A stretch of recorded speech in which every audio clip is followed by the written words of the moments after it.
Our perspective is like, I need you to do this in multiple ways. I'm going to slow you down because in the end, you'll have flexible knowledge rather than static knowledge. So this often will frustrate students. Say, well, if you just give it to me, I can give it back to you and I can get my good grade and move on. But if we're after real, flexible, deep knowledge, that takes time. Okay? Trying to get my students to understand that I've read this book 8 times now just doesn't make sense to them. Like, well, I get something different every time I read it. And I'll share with them some of my margin notes. In the first read, I'll write something in the margin that says crap. All right? Or, author is overextending or whatnot. 2 years later, when I've actually learned something and I'm a bit smarter than I was, I come back and I have to scratch out the crap. And I realize it wasn't crap, I just wasn't there yet. But I see that as a learning phrase. That makes me humble in what I know. That I may not know it now, or I may think this doesn't make sense. Then I learn a new way of looking at it, and now it makes plenty of sense. I just wasn't there yet. And so getting them to understand that, number 2, while it's slower learning, is really the learning we want. And that can be sometimes hard for our students to grasp. Does that make sense? All right. So this is kind of a weird experiment, but the idea is sometimes we need to slow down. Yes? What would be an example where you put 3 to work in your classroom? Never. Yeah, 3 is just things that are unrelated. I mean that flexibility, where you taught something and tried to apply it different. Oh, number 2? That's number 2. Trying to apply it in different ways. I don't want to do that. I teach biology, and there are actually certain words that the vocabulary in the context of biology is not what the vocabulary is in normal context. Actually, and those are often misconceptions that are really hard to overcome. That's a great example. I appreciate it. Next time somebody asks me that question, that's my answer. Yeah. I was going to say the same thing. It comes up all the time. We're both in biology, and it's a lot of the major misconceptions have to do with a different usage of a common word. We were just saying everybody needs to be learning. I've got a great example now, because that question gets asked. And now my stock answer has now changed to words have very different meanings in different environments. What's an example? Competition. Competition in ecology means that both members of the interacting animals are losing, in that they're spending more energy. If one wasn't there, if one wasn't there, they would do better. But for us, in common usage, competition has a winner and a loser. Right. Okay, so competition, but in your area is a negative to both. Yeah. Competition is negative in biology. Okay, great. And you had an example too. Well, just an observation that number 3 is the foundation of humor or comedy, right? It's the unexpected. Oh, okay. So you're expecting one thing and suddenly it's something different? And art too, if you use juxtaposition. Okay. Visually or in poetry or. Could you ask your question again? I just want to get some practice. I think you really picked up a lot. Let me rephrase that question so you can answer it better. Yeah, this is good because where I'm heading, I don't have the answer. So we will continue on with this.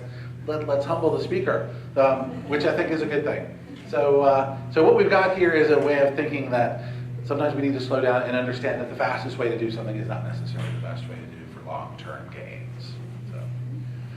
So there's a relationship between learning and performance, which we talked about this morning. Sorry, just before you go on, would you ever use something like this in a class, in a course, as a way of introducing students to thinking about things in different ways? Oh, I use this all the time, and I've actually used this in physics, both with faculty and with students, to show them this. So a lot of things that we do, I'm not doing multitasking today, but I'll do, like with architecture, I'll go and do multitasking experiments with all their students to show them while they all feel like they can multitask, they really can't. And by the way, none of us can. So it's just the way we're built. Right? And so 50-year-olds, 25-year-olds, and 15-year-olds all are lousy at multitasking, just in case you're wondering. All right. So, does that look familiar? Yeah. Okay. It's like going home again. right? And so we're still working through a bunch of our principles. So now we're going to kind of take a turn. And this is, I'm going to need to put some stakes in the ground, talk a little bit about some landscape before we got to get to the final point. So the other thing is, as we go through this, feel free to push back. Okay? Feel free to enlighten me. That's already happening this afternoon, which is good. So as we move forward with inclusive pedagogy, I want to put it in perspective and also give us some framing with which to kind of understand what we need and what we don't need with it. There's a lot of terminology associated with talking about inclusion and diversity in some of these issues. If I use a phrase that's not clear, let me know, and I'll do my best to talk about that, but I'll also reflect it back to you, because we have a lot of knowledge already in this group that can help me. So I don't present myself here as the authority of truth on this matter. Right? This is more of getting us into this conversation. So the first thing that I want to do is take what we sometimes think of as inclusion, which would be race, class, gender, oftentimes sexuality or sexual preference or orientation, and say we need to broaden what we think of as inclusion. If we're trying to set up a system where our students can learn and our students can develop in meaningful ways, we need to look at a lot of things that are going to help us with this.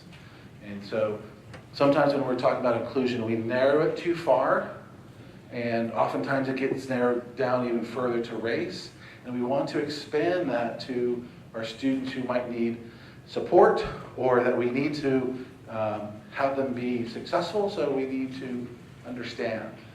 Okay? Now, there's another term, intersectionality, which means rarely do any of these stand alone. And so we, for a long time, if we were looking at race or we're looking at gender, we just looked at race or we just looked at gender. And we realized that as individuals, as human beings, all of these apply to us in one way or another at some level of function. Okay? And so we might be talking about African American women who come from a queer orientation, and we've got more things to look at than just one. Okay? So we need to broaden our perspective and begin to realize that these often appear together. Okay? Oops. All right. So just a quick video, and I have to admit I used this video, I think the first time I did this was a month or two ago, and I didn't realize that it's actually from McAllister right down the street. And it wasn't until I was doing this I said, you know, I should probably know where that is. And then I realized it was in your backyard. So you may recognize some of these people, but this is just talking about the nature of words and how important words can be as we move forward. As a teacher who is trying to engage an inclusive pedagogy, one is in a position of vulnerability, one is in a position of humility, because you're always minimizing what we know is the historical dominant position, whether that be, well, it is Anglo, heteronormative, industrialized country, particular middle class. I mean, all these things that we're keeping in mind have to be questioned constantly. And so the challenge is, how do I engage all of my students in the same classroom without necessarily putting them at odds against each other? I think a lot of our students have found that in a McAllister classroom. It gives me pause when I'm talking in class, for instance, that I should hold it above board using proper language and catching myself a word or two ahead of time. Wondering if words that I'm going to choose are perfect. Far too often the people that they may be hurtful to are also people typically don't want to say anything about it. And that's a problem. That's the people that you least wish to bother with. The experience of what we call explicit language is always going to be here because we learn it. It's something that we bring with us as an experience, and something that we really have to relearn. We want people to feel comfortable being totally present, which means they have to be emotionally available at all times as opposed to being shut down. For me, the best way to have that is I need to know, and everybody else in the room needs to know, what going on with everything. I've been doing a check-in every class that I teach for the last 8 years that I've been doing it. During that moment, at least everyone's voice gets heard about what their name is and what's going on with them for that moment. So as we move forward into the classroom, whatever work it happens to be, everybody knows what's going on with everyone's collective. Through the course of a semester, it's amazing how those bonds are built between the students and myself because we've heard and understood each other fully. The language that we use then becomes a natural outgrowth of the respect that we have for each other. And once you see them in the space, it's amazing how people then all of a sudden learn each other. So for professors that have a way of teaching, how do they adjust their teaching is going to be an individual basis and how we do this. Because I don't think that we know that we need to really come together to have what even might be for us a safe place for us to talk about how to do it. So we're not being judged, but we can also be forthright and open about how hard this is. Whether or not we understand the power of our words, we still use them. So, what kind of impact do you want to make? More than words. Your voice, your choice. Whether or not we understand the power of our words, we still use them. So what kind of impact do you want to make? All right. Does that make sense? And one of the things that I want to bring up is I'm going to be using a lot of words, and at some point I'm going to use the wrong one. So I would ask you for your forgiveness if one comes out that is inappropriate or comes out in the wrong order or something. So feel free, but words are tough because we tend to think very quickly as we are processing our lives. So, all right. One of the things to think about it is as we start having these conversations, and again, I'm going to go back to my constructivism class, which is really kind of a postmodern theory class, where things get, as we move further away from the search for truth, like a capital T truth, and we start talking about local narratives and individual lives, words become really important. And so we want to create an environment and a climate in which we can do this and be safe about it, and even challenge each other, but in a safe way. Okay, so it's not just, we're not going to talk about them, but how do we approach some of these things? So a couple of guidelines just to guide us today, but also to think about. And then I'm going to ask you, for those of you who deal with these kind of topics, when you are working with your class at the very beginning, the first day, or even before that, how do you talk about this to create an environment in which students feel like they can participate in meaningful ways? So the first one being listening actively. So how do we both pay attention to somebody, and this gets back to, in some sense, the mindfulness of being there. How do we pay attention to who the individual is, not just what they're saying, but how are they saying it? Because sometimes what's important, they're saying with their hands and a little less with their words. How do we then reflect on it and finally respond to it? So oftentimes we get caught when somebody else is talking, thinking about how we're going to respond, and we miss the back half.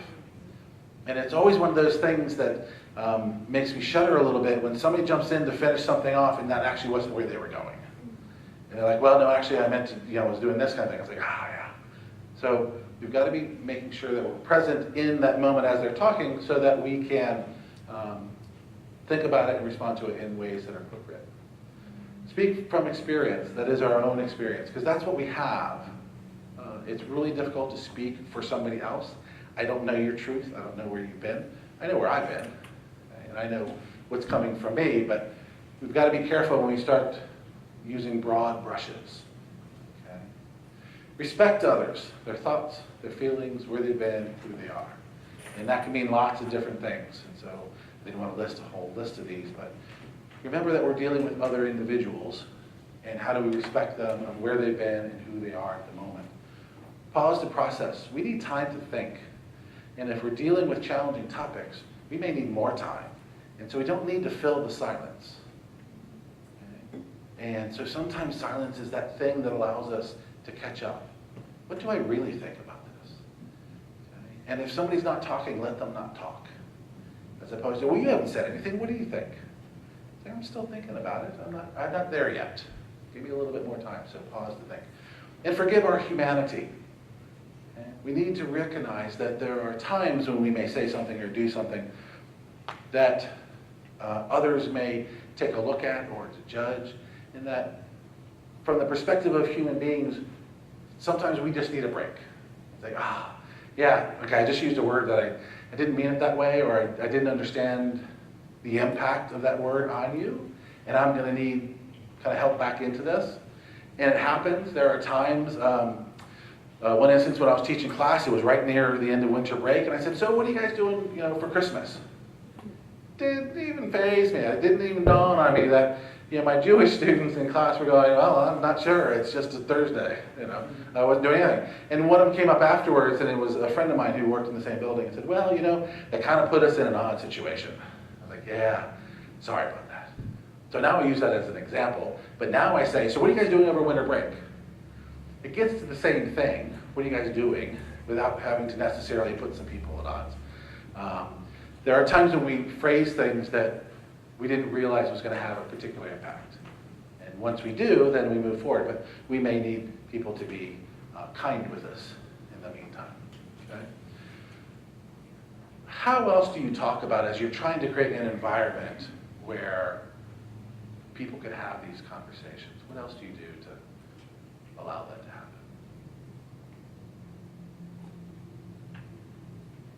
Sometimes I use a process that's fairly structured where students jot responses to a couple of prompts, describe a learning situation in which you were able to learn in a group discussion class, and then describe one where it was a disaster for you, have them reflect on what those conditions were, and pair up, share the stories, gradually pool those into a student-generated list that could be boiled down to something like this. Okay.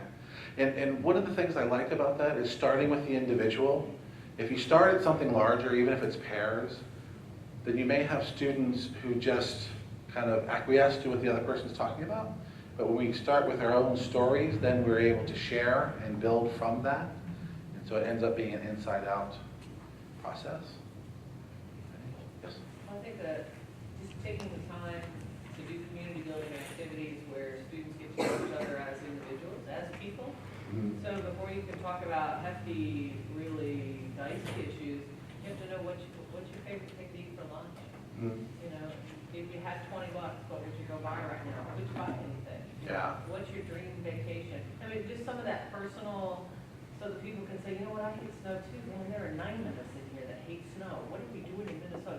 It's much more difficult to grouse at people that you have come to have things in common with on a casual, on a more social level. Yeah.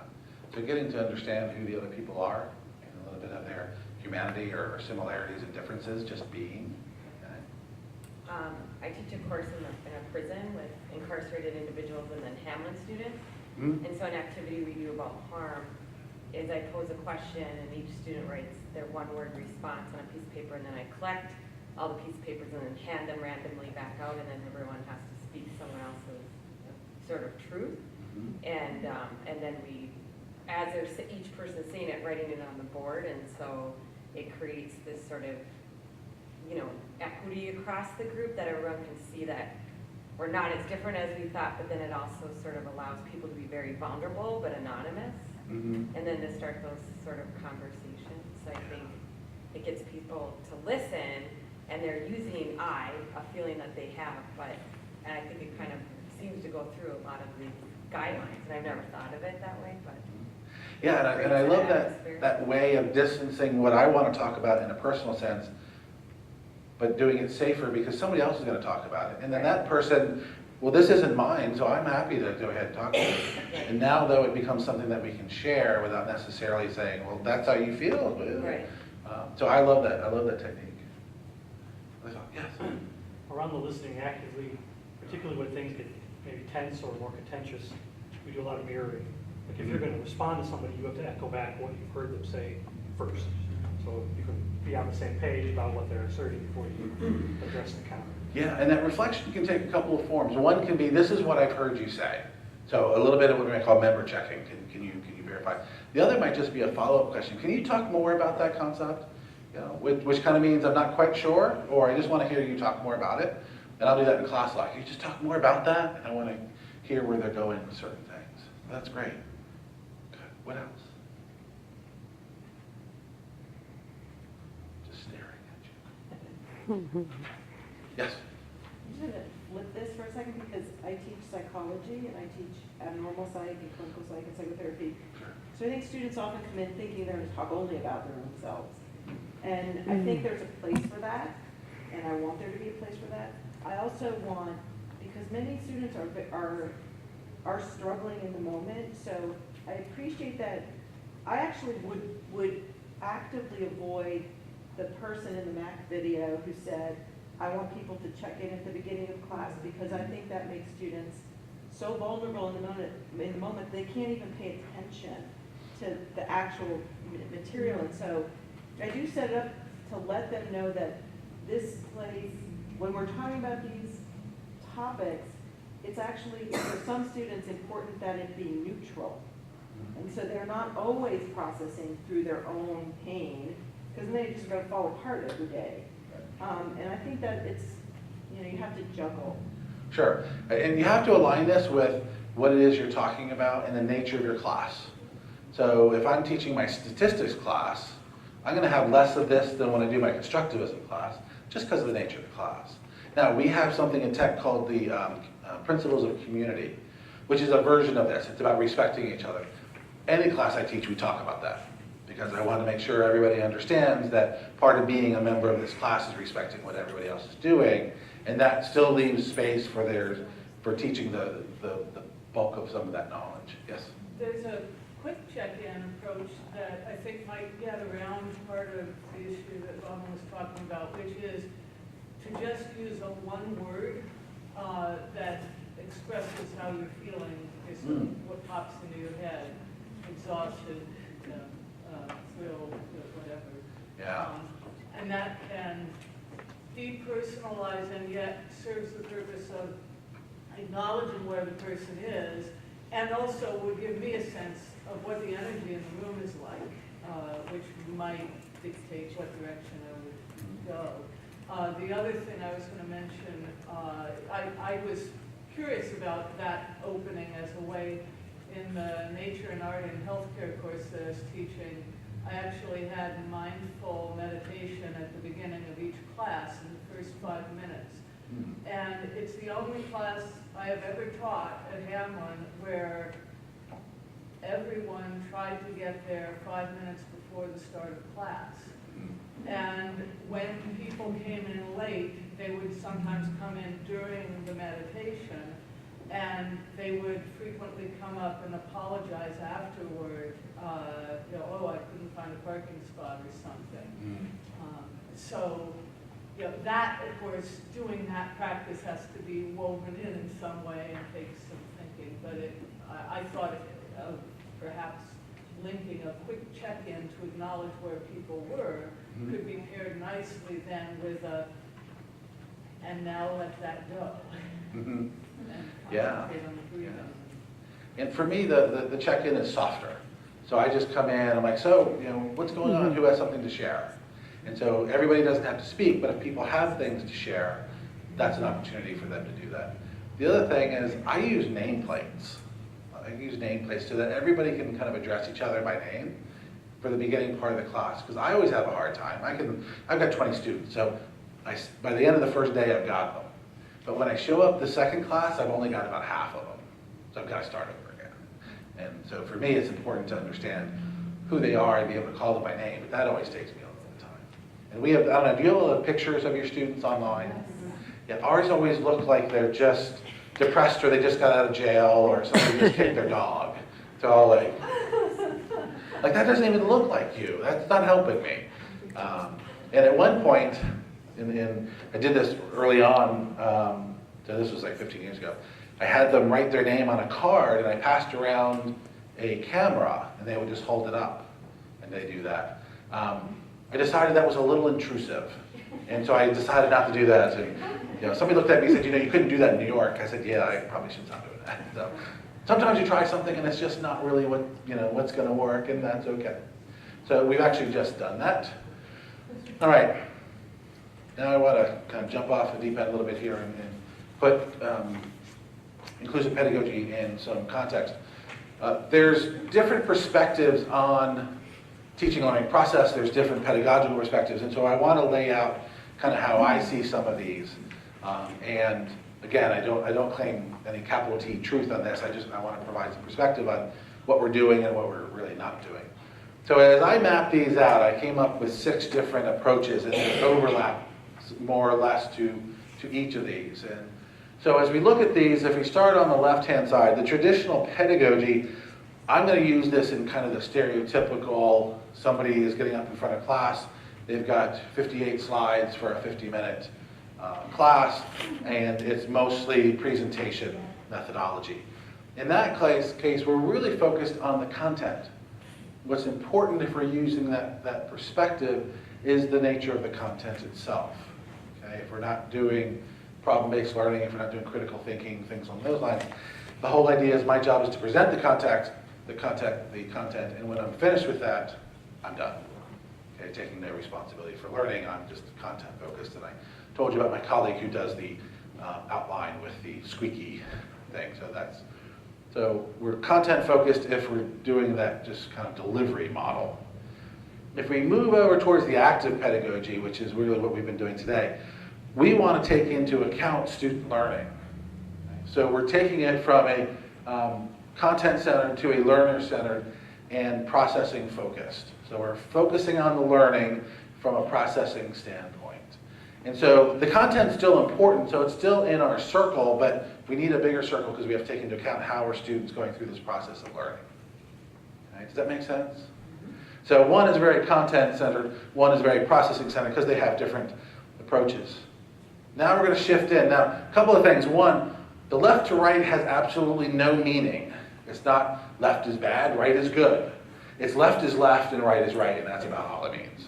Okay, it's just I had to organize them somehow. But the colors are my way of grouping them. So the differentiated instruction and inclusive pedagogy go together, and then the feminist pedagogy and the critical pedagogy go together in a very loose kinds of way. So I didn't want you to think that in some way there was a continuum here or that colors meant more than they do. So when we look at differentiated instruction, what differentiated instruction does is it says I'm teaching this course, who's in it? Okay, well, I have students who English is not their primary language. How then do I differentiate my instruction to support them? Okay, what are they going to need? So in one of my courses, I provide some of the readings, especially those that are from either the 60s or much older than that. Some of the language is difficult, especially for individuals where English is not their primary language. So I give them depending on how I'm teaching this, I'll either give them a sheet with definitions, that as the words come up, they can do that. Or, depending on what I'm doing, I'll give them a sheet with the words, but not the definitions, but I will emphasize the definitions in class. So as we're doing that, this is what this is, they can kind of fill that in. And that helps them. And I got that because, again, I teach my classes only once a week. I have them evaluate my class at the end of every week. So just like you get end of course evaluations, I get end of week evaluations. So what worked, what didn't work, what should I change, what are some general comments. And some of them said the jargon, the words, they're hard for us to understand. It's like, oh, okay. So how do I differentiate my instruction? The nice thing about having that vocabulary is I can then make that available, and I have in subsequent semesters, to everybody. Whoever needs it, takes it. If they don't need it, they don't take it. Which is going to end up being an important thing. If I have, we have a corps of cadets, so we have a fair amount of students, about 1,000 students, who are in our version of the military. So our corps of cadets, they're part of being there is their tuition is paid for, but then they have a responsibility once they get out. Okay? And if they don't make it, or they decide when they get out they don't want to go into the service, they have to pay it all back. So the whole idea is to move them forward.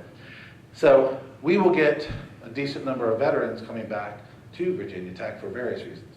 So if I know I have veterans in my class, how do I address my veterans? How do I approach them? Because if you get a 25-year-old student who has just spent 3 years in Afghanistan, they're going to be different than an 18-year-old student who just left the local county. And so they're going to have different experiences. They're going to see the world differently. And so how do we adjust for that? Now, differentiated instruction and inclusive pedagogy have some strong relationships. Inclusive pedagogy is about equity. How do we create an environment in which all the students have what they need to be successful?